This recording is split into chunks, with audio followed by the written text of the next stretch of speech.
오늘 우리가 성경 말씀을 보기 전에요, 복음서에서 나오는 예수님의 말씀은 모든 게 다 중요하다는 사실을 우리가 믿습니다. 성경의 모든 말씀이 우리에게 다 중요하고 우리에게 생명이 되지만, 특별히 여기 복음서에 나오는 예수님의 말씀은 더욱더 중요하다는 사실입니다.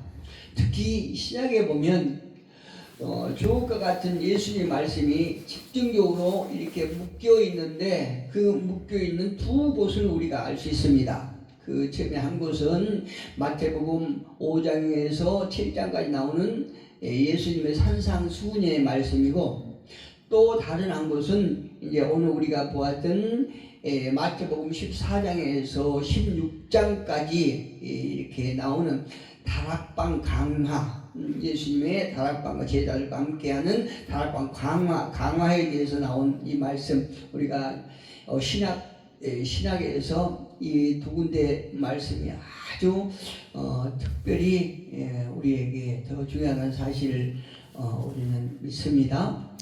그리고 오늘 본문은 그 중에서 다락방 말씀의 시작 부분이라고 할 수 있습니다. 여기서 예수님은 당신의 제자들의 죽음이 당신의 십자가의 죽음이 임박하였음을 이제 아신 거죠. 그리고 이제 사랑하는 제자들과의 마지막 만찬을 나누십니다. 그리고 제자들에게 예수께서 세상을 떠나 아버지께로 돌아가실 때가 되었다라고 이렇게 말씀하시는데, 이때 13장 36절에 보니까 예수님이 이렇게 말씀하세요. 시몬 베드로가 이르되 주여 어디로 가시나이까? 예수께서 대답하시되 내가 가는 곳에 네가 지금은 따라올 수 없으나 후에는 따라오리라, 이렇게 말씀을 하세요. 예수님께서. 이 베드로를 보면, 성경에 나오는 베드로를 보면 굉장히 성격이 급해요. 굉장히 성격이 급하고, 한마디로 말하면 어디로 튈지 모르는, 도저히 이제 감을 잡을 수 없는 럭비공 같은 이런 다혈질이고, 또 어떻게 보면 그 소영적인 그런 성격을 가지고 있는 것을 우리가 성경을 통해서 볼 수 있지요. 여기서도 예수님께서 이제 그 십자가의 죽음을 이제 짐작하는 그런 말씀을 하시니까 베드로가 그렇지요. 주님 어디로 가시나이까? 그렇게 묻는데 예수님께서 나의 가는 곳에 내가 지금 따라올 수가 없으나 후에는 따라올 것이다 라고 이렇게 말씀하세요. 여기서 이제 37절에 보니까 이제 우리가 조금 잠깐 짚고 넘어갈 것이, 37절에 보니까 베드로가 이렇게 말을 해요. 어찌하여 따라갈 수 없나이까? 주를 위하여 내 목숨을 버리겠나이다, 이렇게 말해요. 목숨을 버리겠나이다. 근데 이 베드로의 그 다짐은 굉장히 우리가 본받아야 될 것 같아요. 그런데 이제 그 중에서도 이제 본받지 말아야 될 것이, 이게 이 대목을 보면은 이 베드로의 아주 굉장히 그 어떤 순수한 그런 성품을 우리가 알 수 있습니다. 그러나 여기서 우리가 또 기억하셔야 될 것은, 베드로가 얘기한 것처럼 내 목숨이라도 버려서 주님을 따라가겠습니다, 이렇게 다짐하는 것이 어떻게 보면 순진하고 정말로 어떤 우리가 인정을 할 수 있는 그런 대목이지만, 한 가지 우리가 잊어서는 안 될 것이, 우리 인간은 너무나 연약하다는 얘기예요. 이 부분을 우리가 놓치면 안 돼요. 그래서 성경의 말씀에 땅으로나 하늘로나 너희는 맹세하지 말라, 이렇게. 제가 아는 어떤 사람이 있는데요, 이렇게 뭔가 이렇게 논쟁을 할 때 하나님 앞에 맹세한다고 이렇게 말을 가끔 하거든요. 그런데 성경은 분명하게 땅으로나 하늘로나 맹세하지 말라고 그랬어요. 그 정도로 우리 인간이 약하다는 것이에요. 우리 인간이 그래서 갈대라고 그러잖아요. 너무나 약한데 베드로는 이제 그거를 망각하고 내가 어디든지 내 목숨을 버리면서까지라도 내가 주님을 따르겠습니다. 이렇게 얘기하고 있는 거예요. 이 말을 들은 제자들은요, 불안합니다. 그러니까 예수님께서 자꾸 어디로 떠나신다고 그러잖아요. 사실 예수님의 존재는 이 제자들에게 완전히 버튼목이에요. 아주 예수님이 이 제자들의 완전히 어떤 보호막이거든요. 보호막이고 어떤 영적 지주라고 할 수 있거든. 아주 버튼목이라고 할 수 있어요. 근데 자꾸 어디 가신다고 그러니까 불안하기가 그지없습니다. 아주 한마디로 얘기하면은 영과 혼이 그냥 흔들릴 정도로 그렇게 막 불안해요. 근데 여러분, 우리가 많이 경험하지만 불안하고 염려하고 겁이 나고 그럴 때는 많은 것들을 선택하는데 선택이 빗나갈 수밖에 없어요. 제대로 된 선택을 할 수 없거든요. 우리가 무엇인가 불안하고 염려가 될 때, 이때 예수님은 뭐라고 말씀하냐면은 제자들에게 너희는 마음에 근심하지 말라 이렇게 말씀하세요. 그러시면서 하나님을 믿으니 또 나를 믿으라 이렇게 말씀하세요. 할렐루야. 이 말씀은 우리가 잘 아신 것처럼 예수님께서 제자들에게 제자들이 불안함과 염려하는 심정을 아시고 위로해 주시는 것이요. 위로해 주시고 너희가 염려할 것이 없다. 염려할 일이 아니다. 이렇게 하면서 격려의 말씀을 해 주시는 거군요. 네, 그러면서 이제 제자들이 내면 상태를 다 아시고 예수님이 내리신 그 해법이 무엇이냐면 하나님을 믿기 때문에 또 나를 믿으라 그렇게 말씀하신 거예요. 예. 너희가 하나님을 믿는다고 하는데 아직 예수님께서 어떤 분이라는 걸 아직 확실히 모르잖아요. 그런데 하나님은 알아요. 그래서 너희가 하나님을 믿는다고 하는데 너희가 믿는 하나님을 믿으면 나를 믿으라 이렇게 위로해 주시고 격려를 복돋아 주시는 것입니다. 제자들에게 주님의 부재 중에 가장 중요한 것은 무엇이냐면 믿음이라는 것이에요. 믿음. 우리가 믿음이라는 그 자체에 만약에 우리가 이제 많은 경우에 우리 속에 하나님께서 감사하게도 성령님을 통해서 강력한 믿음을 우리에게 주셔서 강력한 믿음을 소유할 때도 있지만 때로는 희미하고 흔들릴 때도 있지 않습니까? 우리가 항상 믿음이 충만할 때가 이렇게 항상 유지된 것이 아니에요. 그래서 이제 예수님께서 말씀하시기는 너희에게 내가 없는 동안에 가장 중요한 것이 무엇인 줄 아느냐? 믿음이다. 이렇게 말씀하고 계시는 것이요. 우리 삶 속에 사실 성경에서 많은 군데에서 우리에게 계속 강조하시지만 우리에게 이 땅에서 살아가는 삶 속에서 가장 중요한 것이 믿음인 것을 우리가 늘 경험합니다. 예, 우리가 늘 경험해요. 믿음은 우리에게 가장 중요한 역할을 하는 이유가 무엇이냐면은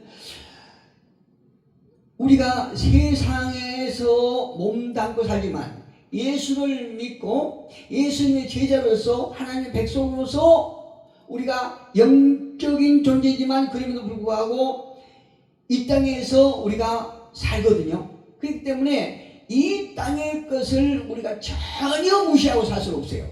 그래서 이 땅의 것을 접하면서 사는데 문제는 무엇이냐면 우리에게 늘 근심이 있고 걱정이 있고 불안이 우리를 공격하거든요. 우리는 약하고 세상은 파도가 심하기 때문에 우리 속에 이렇게 근심, 걱정이 많을 때가 있어요.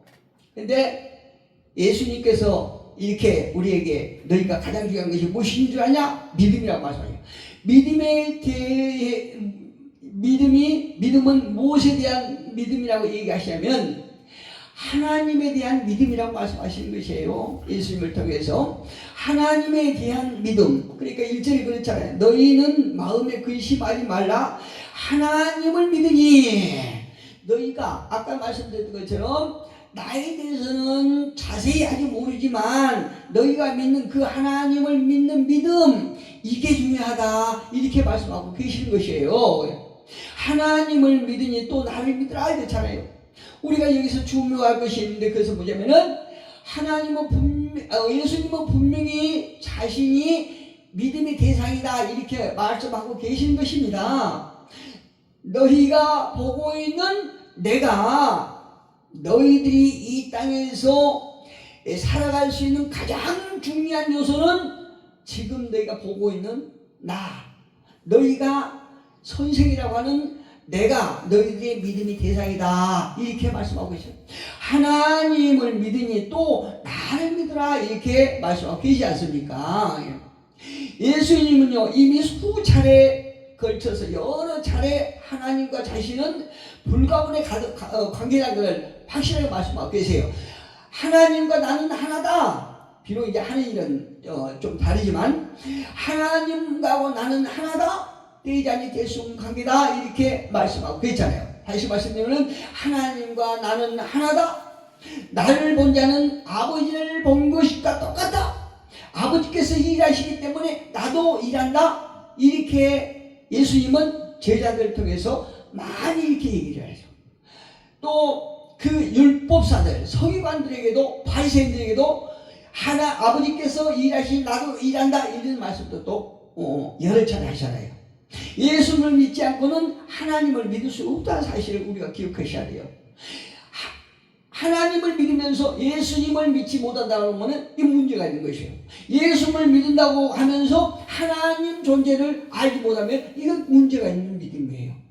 예수님께서는 당신이 떠나시는 이유에 대해서 무엇이라고 말씀하시냐면 2절과 3절에서 이렇게 말씀하십니다. 내 아버지 집에 거할 것이 많도다. 그렇지 않으면 너희에게 일렀으리라. 내가 너희를 위하여 거처를 예비하러 가노니. 3절을 보니까 가서 너희를 위하여 거처를 예비하며 내가 다시 와서 너희를 내게로 영접하여 나 있는 곳에 너희도 있게 하리라. 여기서 반복적인 말이 나오거든요. 2절과 3절에서 반복적인 말씀이 나오는데 그 말씀이 무슨 말씀이냐? 예수님께서 일하시는 것, 예수님께서 십자가에 고난을 당하시는 것, 예수님께서 율법사들, 많은 바리새인들 이런 자들에게 조롱을 당하고 침뱉음을 당한 것이 너희를 위한 것이다. 할렐루야. 예수님께서 하신 모든 것들이 저와 여러분을 위한 일이라고 말씀하고 계시는 것이에요. 예수님께서요 우리를 위해서, 너희를 위해서, 여기서 두 번이나 강조하시잖아요. 주님의 십자가 사건은 누구를 위한 것이라고요? 저와 여러분을 위해서, 저와 여러분을 구원하시기 위해서 십자가에 달으셨다는 얘기입니다. 예수님께서 성육신한 것, 또 부활하신 것, 또 승천하신 것도 저와 여러분을 위해서 하신 일이라 이렇게 말씀하고 계십니다. 예수님은 이 모든 사건을 제자들이 알기를 원하십니다. 제자들이 예수님께서 하신 모든 사건들이 너희를 위해서 한 것이다, 이거를 알기를 원하신다는 거예요. 왜 그럴까요? 그 속에서 믿음이 있기 때문에. 그래서 예수님께서 제자들이 예수님 당신이 하시는 모든 것들을 알기를 원하십니다. 그런데 아직은 역부족이요. 성령께서 아직 임재하지 않았기 때문에 예수님하고 그렇게 오랫동안 이렇게 말씀을 듣고 활동을 하고 이렇게 했지만 아직 예수님께서 어떤 분이라는 것을 확실히 모르고 있어요. 그런데 4절을 보면 이런 말씀이죠. 내가 어디로 가든지 그 길을 너희가 아느니라 이렇게 말씀하고 계세요. 13절 36절에 보니까 시몬 베드로가 이르되 주여 어디로 가시나이까? 예수께서 말씀하잖아요. 내가 가는 곳에 네가 지금은 따라올 수 없으나 후에는 따라올 따라올 것이다. 이 말씀은 하나님께로 가신 바로 그 길이 어떤 길이냐? 십자가의 죽음이다. 이렇게 말해요.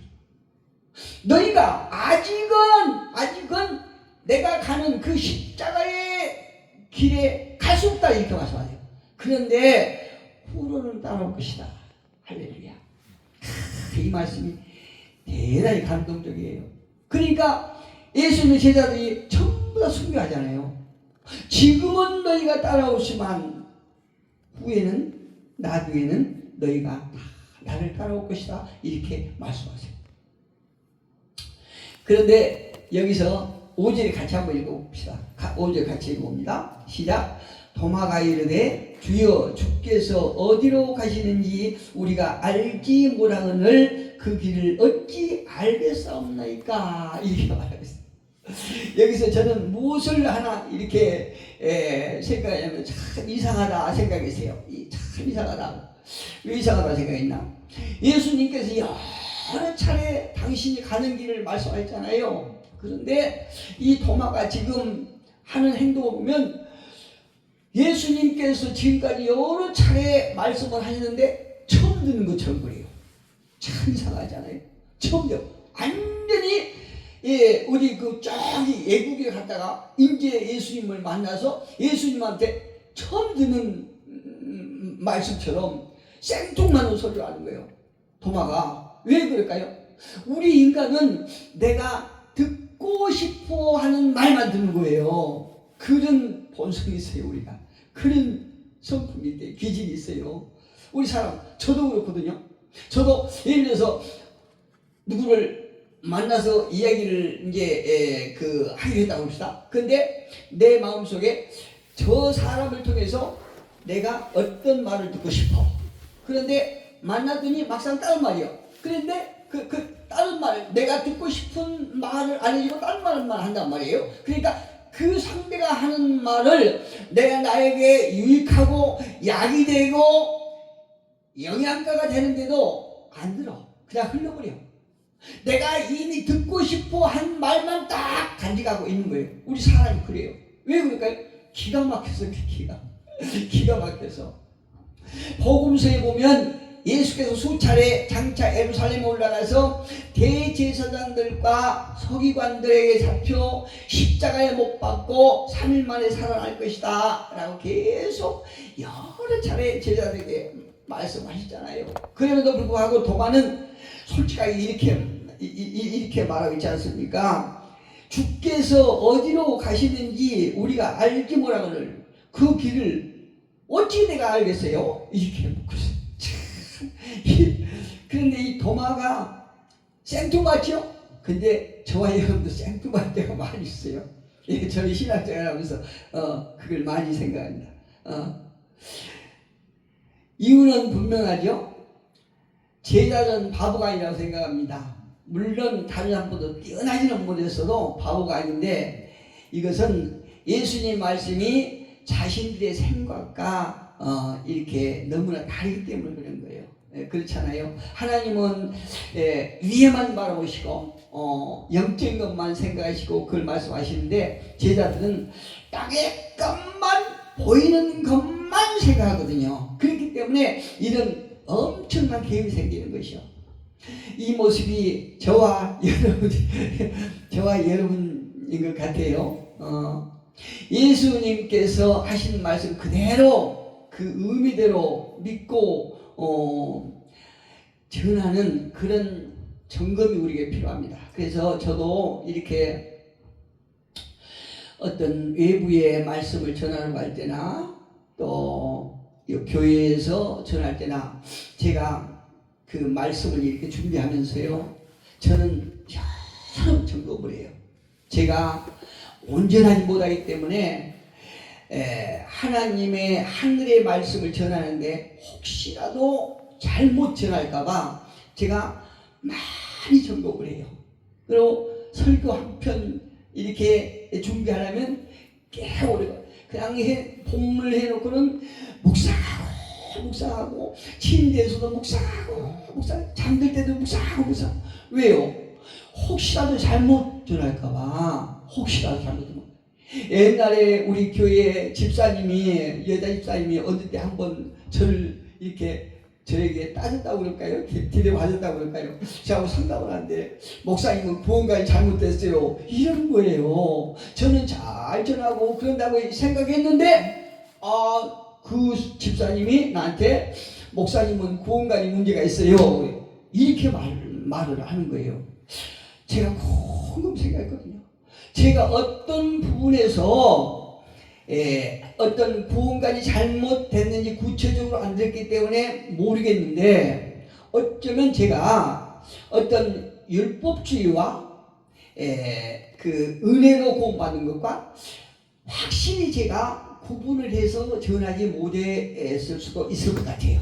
그래서 그 집사님이 오해를 하는 것 같은데, 저는 확실히 딱 분리해서 전하는데 좀 미숙한 부분이 있지만, 제 신앙과는 율법주의와 은혜, 말씀으로 믿음으로 구원을 받는 것과 저는 확실한 그런 분별이 있습니다. 그래서 어쨌든 그때는 그렇고 지금은 가면 갈수록 혹시라도 제가 어떤 외부에 가서 말씀을 전하든 교회 전하든 말씀을 아버지께서 나에게 원하시는 그 말씀을 전하기 위해서 제가 많이 신경을 쓰고 있어요. 물론 미숙한 건 많습니다. 혹시라도 내가 내 육신의 생각이 가미되어서 내가 하고 싶은 말만 하고 또 어떤 그 순간적인 상황만을 생각하고 말씀을 전하지 않기 위해서 저 나름대로 노력한다 이 말씀이에요. 우리가 예수님께서 하신 말씀 그대로 우리가 전한 것은 어떤 말씀이냐?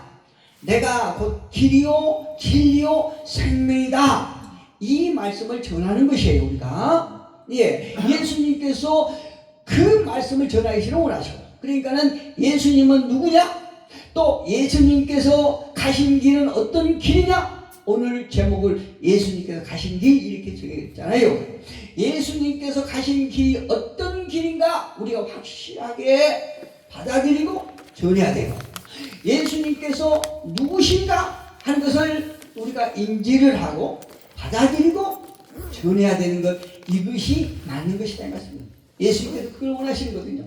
이 말씀은 예수님께서 아버지께로 가는 길을 가르쳐 주시겠다는 것이 아니고, 예수님 자신이 바로 아버지의 집이요 천국에 가는 길이요 또 그 천국 가는 바로 그 길이라는 말씀입니다. 여러분, 예수님은요 아버지께로 갈 수 있는 유일한 길임을 믿으시기를 예수님은 축복합니다. 여러분, 몇 년 전에 세모그룹 회장 유병헌 사건 아시죠? 유명했잖아요. 떠들썩했잖아요 세상이. 유병헌 이 사람은 보니까 내가 유병헌을 이렇게 찾아봤더니 그 사람 그 필명이 무엇이냐? 아해라고 있어요. 아해. 여러분 아실지 모르세요. 아해라고. 아해가 무슨 뜻이냐? 여러분 잘 아시는 하나님이 아해잖아요. 하나님의 성원을 똑같이는 못하고 비슷하게 해서 아해. 지가 하나님이라는 거죠. 구원파. 누구 유병헌이가 신이었잖아요. 이 사람이 그랬던 거예요. 이 사람이 아예 못한 거예요. 이것이 사실이라고 하면, 저는 이제 어떤 글로만 이제 봤으니까 이것이 사실이라고 하면 이 사람은 굉장히 교만한 사람이에요. 그 사람 죽지 말아야 되는데 왜 죽었어요?